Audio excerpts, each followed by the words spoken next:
children, today we are going to study English literature. Lesson 12, House Mouse.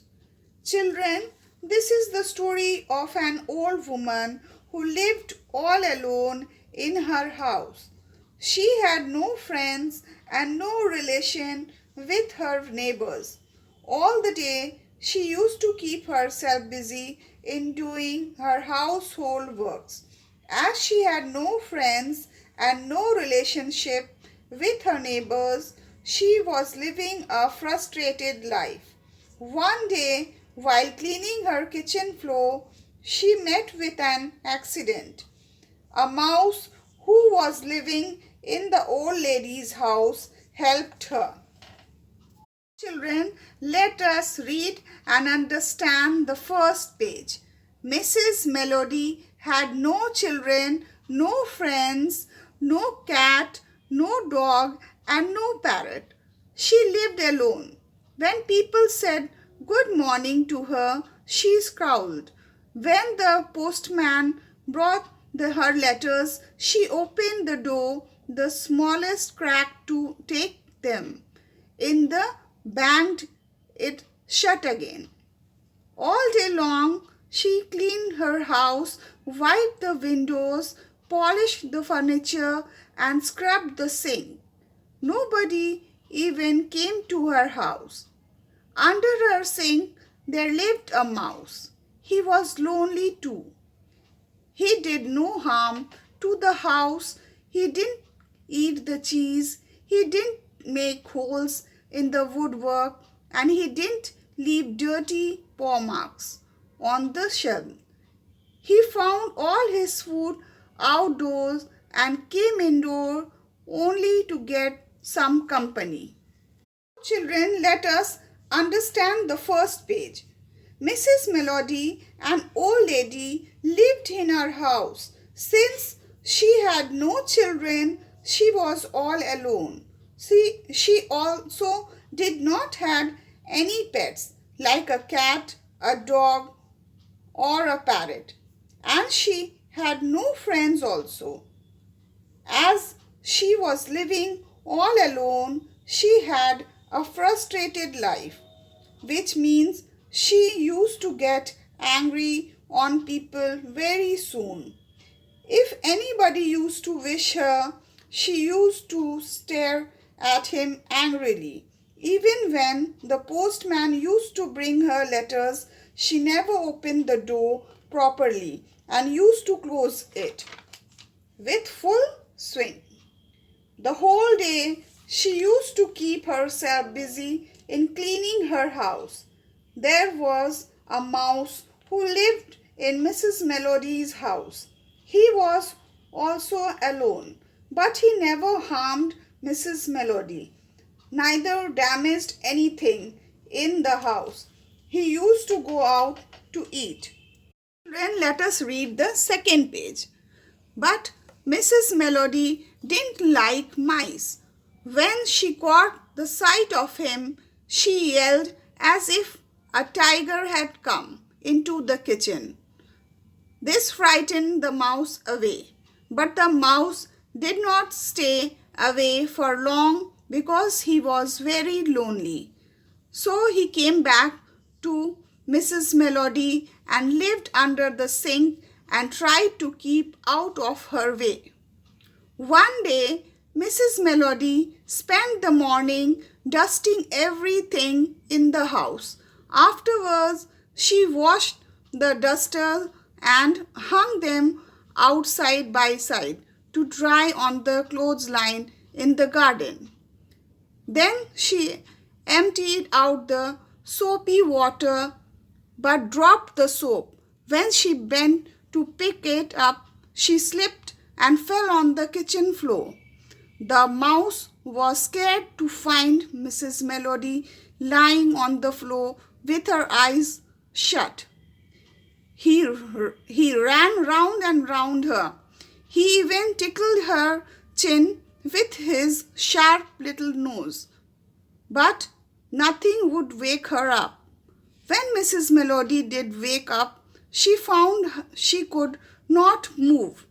Oh, little mouse, If only you were able to help me, she said. If you were a cat, you could fetch the neighbors, and if you were a dog, you could bark till somebody came.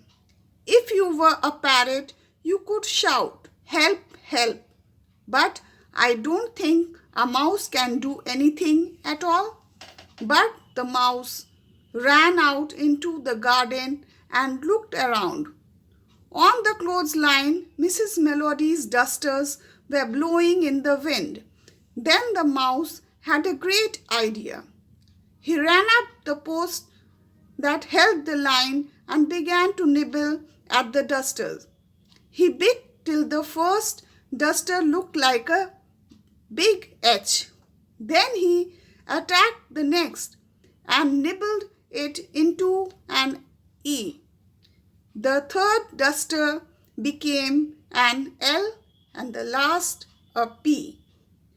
"Help!" hung on the line, waving in the wind. The next door neighbor saw it from her window. "Something is wrong at Mrs. Melody's," she shouted. In a minute, everybody was running to Mrs. Melody's house. Let us understand the second page. While cleaning the kitchen, she dropped the soap on the floor, and as she bent to pick up the soap, she slipped and fell. She got hurt and was not able to stand. The mouse saw Mrs. Melody lying on the floor and got scared as her eyes were closed. He tried to wake her by tickling her chin and nose, but Mrs. Melody's eyes were still closed.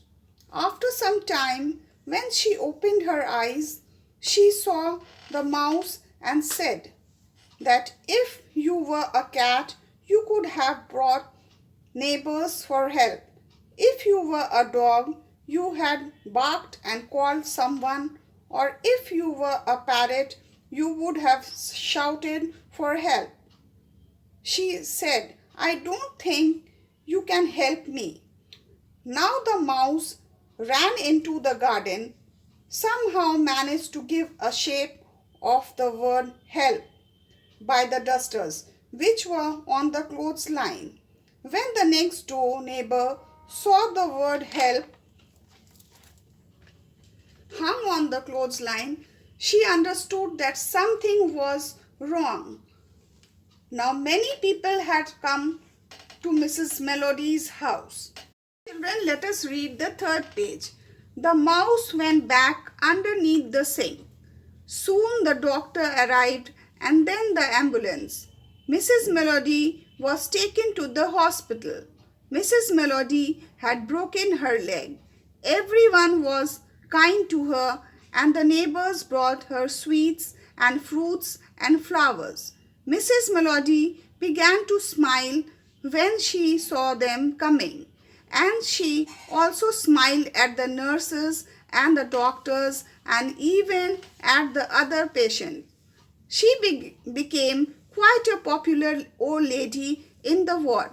But what we can't understand is how you ever hung that message on the clothesline. When your leg was broken, the neighbors said, if we hadn't seen it, you might be lying there now. What message? Asked Mrs. Melody. They brought her the duster and laid them out on her bed. Help, she read. It looks as if they had been eaten away, said the neighbors. I believe it was my mouse, said Mrs. Melody. Then Mrs. Melody came home. People came visiting the house. Mrs. Melody introduced all of them to the mouse. He felt a little shy because there was so much unexpected attention. But when the visitors had gone away and only he and Mrs. Melody were together in the kitchen, he crept out from under the sink. He listened to her telling him that he was the cleverest mouse in the world, and she meant to keep the dusters forever to prove it. Now, children, let us understand the third page. By this time, the house went under the sink. By this time, the mouse went under the sink. Soon the doctor and the ambulance came. Neighbors were good and they had brought sweets, fruits and flowers for her in the hospital. Mrs. Melody had broken her leg. The neighbors told Mrs. Melody about the word help written on the clothesline and asked her about it. Now by this time, Mrs. Melody had understood that it was the mouse who had done it.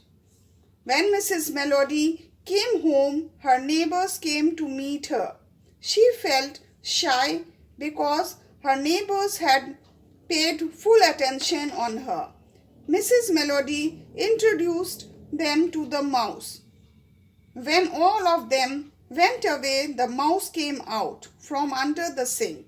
Mrs. Melody said to the mouse that he was the cleverest mouse in the world, and as a proof, she decided to keep the dusters with her forever. So this is how the story ends. Children, I hope you must have understood the lesson. Do revise it at home. Thank you and God bless you all.